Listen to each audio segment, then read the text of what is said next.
Dalam setiap langkah kecil menuju kebaikan, semuanya bermula dengan niat yang ikhlas dari hati. Korban bukan sekadar memberi, tetapi juga tentang belajar untuk ikhlas. Belajar melepaskan dan mempercayai. Ada ketenangan dalam setiap niat yang tulus dan ada makna yang jauh mendalam daripada yang terlihat.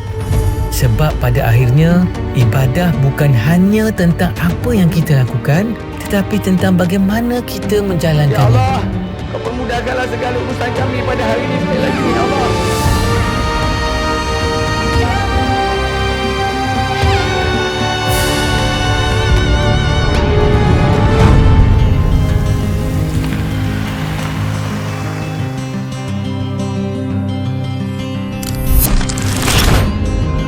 Di sebalik setiap ibadah korban, ada satu perjalanan yang kami jaga dengan penuh amanah.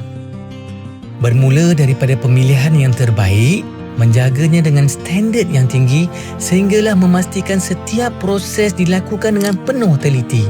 Mungkin semua ini tak selalu terlihat, tapi inilah amanah yang kami pegang pada setiap masa. Perjalanan ini bukan tentang menjadi yang paling hebat, tetapi tentang menjaga kepercayaan dan memastikan setiap korban dapat disempurnakan dengan sebaiknya. Melangkah perlahan namun pasti, menghubungkan lebih banyak kebaikan agar manfaatnya dapat dirasai bersama.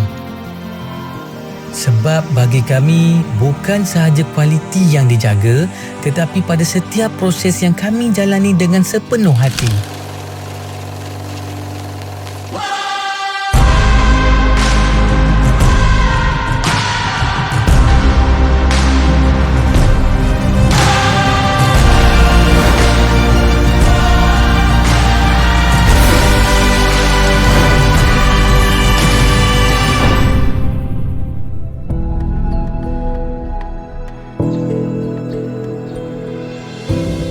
Dan bila tiba hari korban, segala usaha ini akhirnya membawa makna.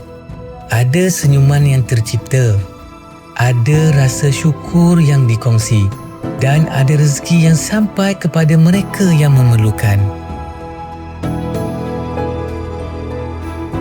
Begitulah kebaikan terus mengalir dari satu hati ke hati yang lain. Perjalanan ini terus kami jaga dengan cara yang sederhana namun penuh makna. Kerana pada akhirnya, korban adalah tentang ibadah, keikhlasan dan sebuah cerita kebaikan yang akan terus hidup.